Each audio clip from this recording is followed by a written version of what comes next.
Pensamento e Vida, Emmanuel, capítulo 22, Culpa. Culpa é a consciência de um erro cometido através de um ato que provocou algum prejuízo material ou moral, né, a si mesmo ou a outra pessoa. Essa consciência do erro nos traz sofrimento. Tal sentimento pode ser vivenciado de forma saudável ou de forma patológica. Então vamos ver o que Emmanuel está dizendo, né?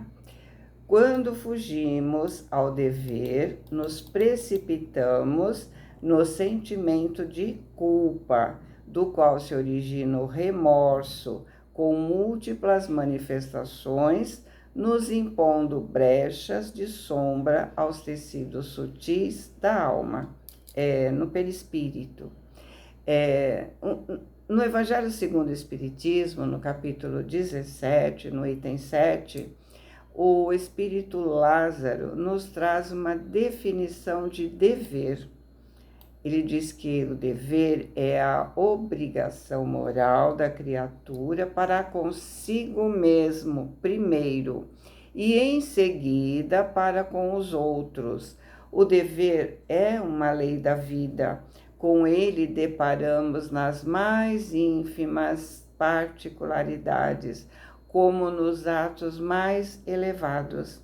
Vamos falar apenas do dever moral e não do dever que as profissões impõem.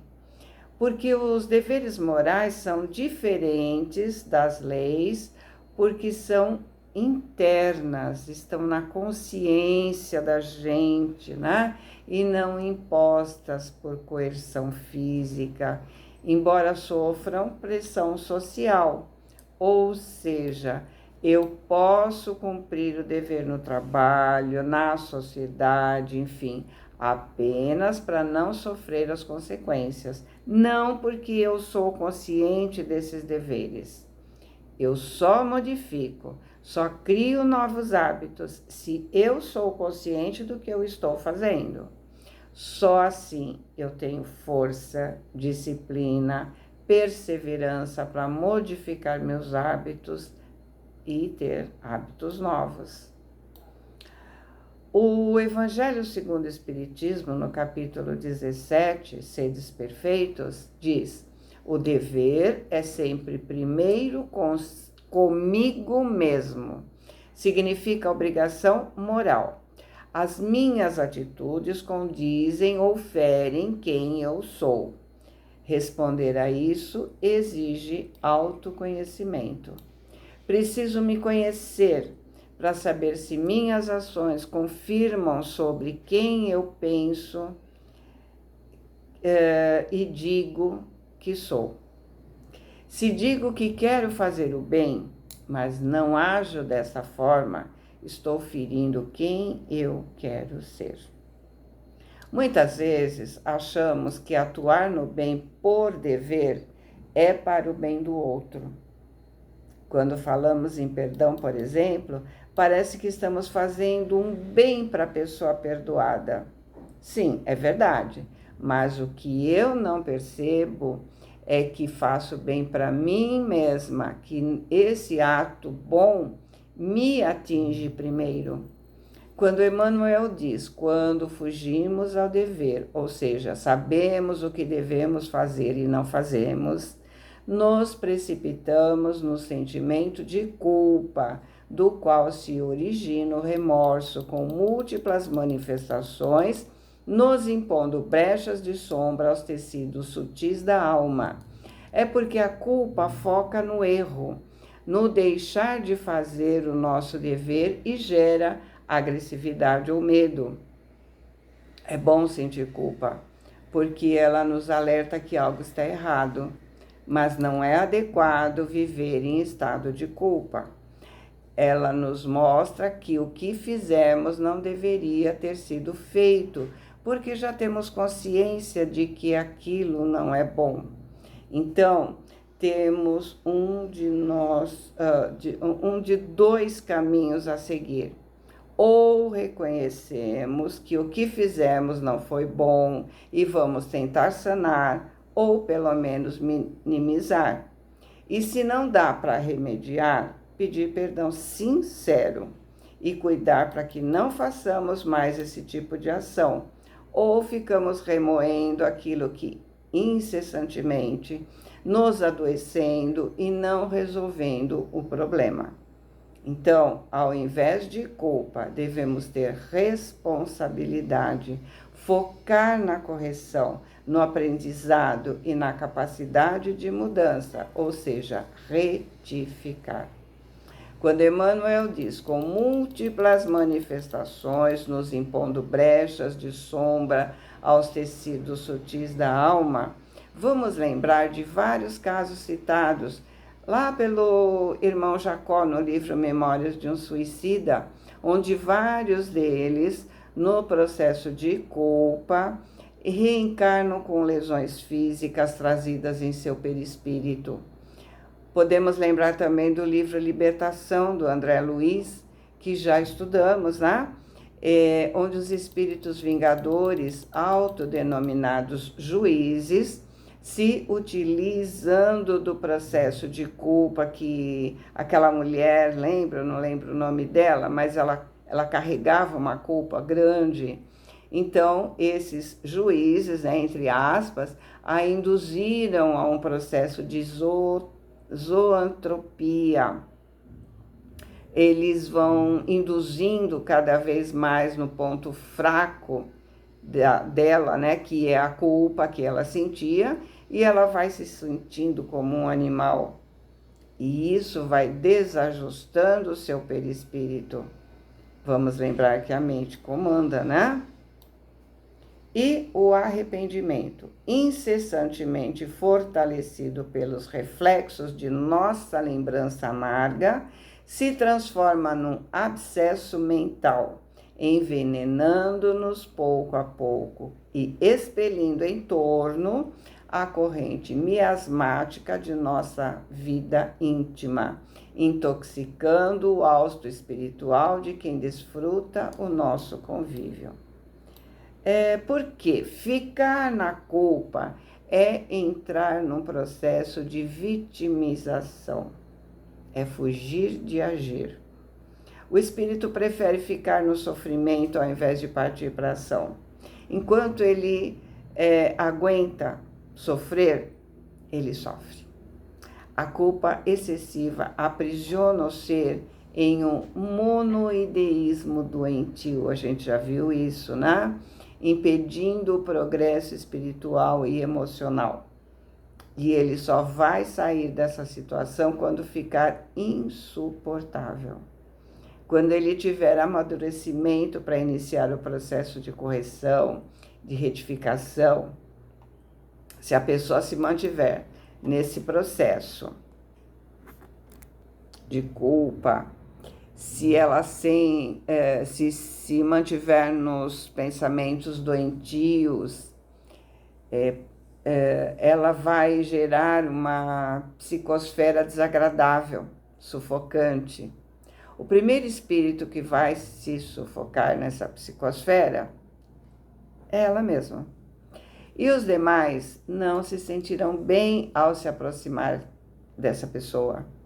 Conviver com uma pessoa que vive em estado de culpa, de vitimização permanente, é horrível, porque esse estado de ser, ele contamina. A pessoa acaba se entristecendo.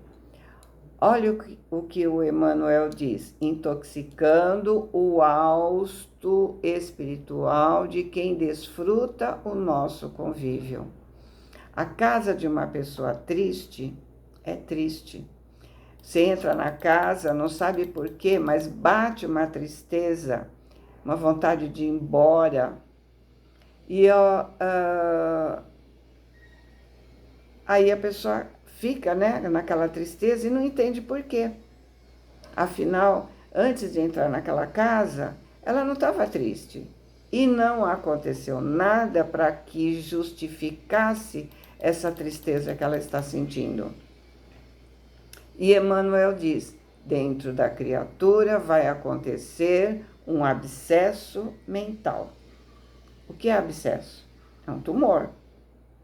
O abscesso mental é uma grave perturbação da psique, com raízes no perispírito, fruto de condutas equivocadas, ódio ou culpas persistentes, muitas vezes agravado por obsessão espiritual. Lembrando que o obsessor é espírito sofredor, que não consegue lidar com as suas culpas e procura afins, ou seja, pessoas que vibram na mesma sintonia. Trata-se de uma enfermidade da alma que se reflete no corpo físico ou mental, exigindo tratamento através da renovação de atitudes, reforma íntima e desobsessão. Resumindo, o abscesso mental é uma ferida moral e espiritual que se reflete no psiquismo, necessitando de reforma íntima, procura uma reforma íntima profunda, um auxílio espiritual para ser curado. Os principais remédios para essa cura são o perdão e o auto-perdão, serviço no bem, oração para conseguir focar nessas ações e se distanciar dos obsessores que foram atraídos por afinidade.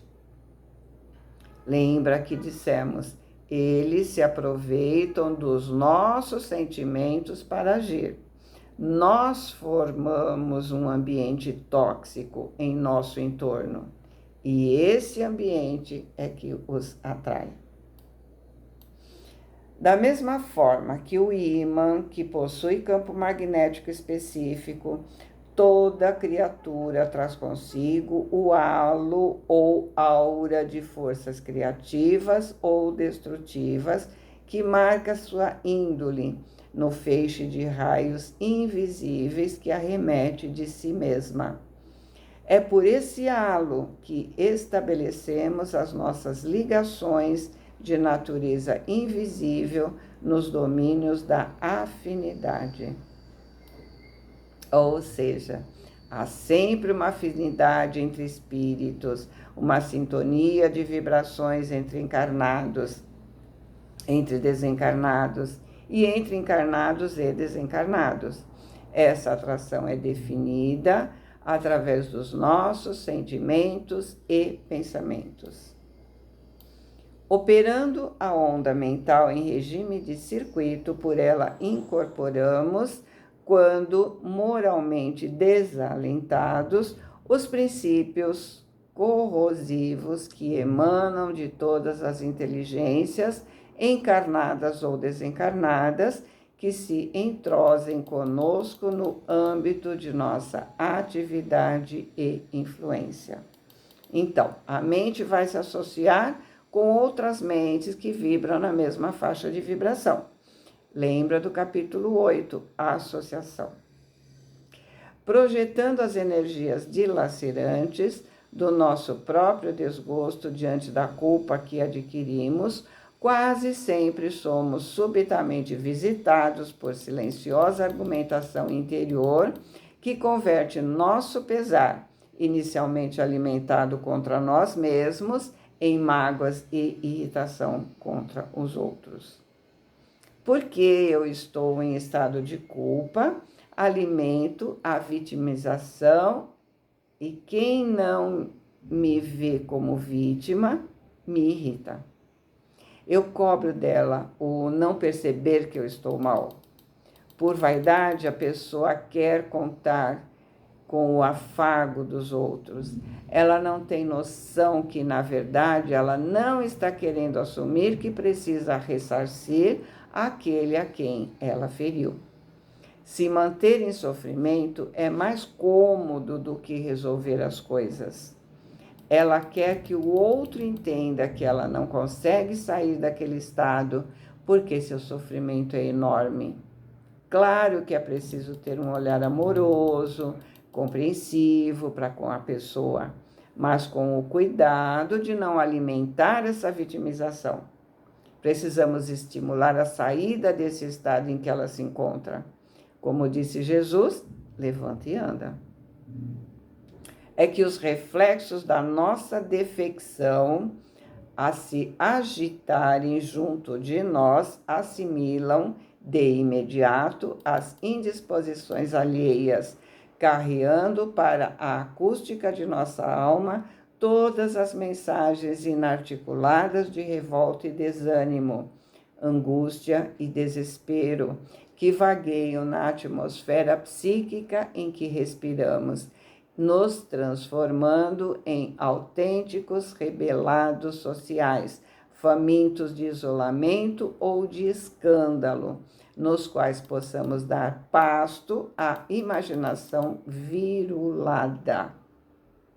Então, culpa, gente, é adoecimento da imaginação. Enquanto a imaginação está com vírus, pela mórbida sensação de nossas próprias culpas. Então, Emmanuel está dizendo que se manter na vitimização é recolher para si tudo o que tem de pior. A pessoa se torna um imã e, portanto, atrai tudo de ruim que está na sua psicosfera. Vai sugando o ânimo dos outros, a culpa do outro, o pessimismo do outro, vai trazendo tudo para si. Então ela se isola, porque ela está mal. E como não quer sair dessa situação, não quer ouvir o que o outro lhe sugere. Então ela se isola. Tudo acontece com ela. Ou ela quer ser visto, quer que todos vejam como ela sofre. E aí é carro que bate, coisas que quebram, é vítima de roubo, de golpe, de tudo que possamos imaginar. É nesse estado negativo que, martelados pelas vibrações de sentimentos e pensamentos doentios, atingimos o desequilíbrio parcial ou total da harmonia orgânica, enredando corpo e alma nas teias da enfermidade, com a mais complicada diagnose da patologia clássica. É só a gente lembrar do livro No Mundo Maior, de André Luiz, onde o personagem colapsou pela culpa do assassinato que ele cometeu. Porque ao invés de trabalhar no bem, ele focou em ganhar dinheiro. Ele tentou sufocar o delito.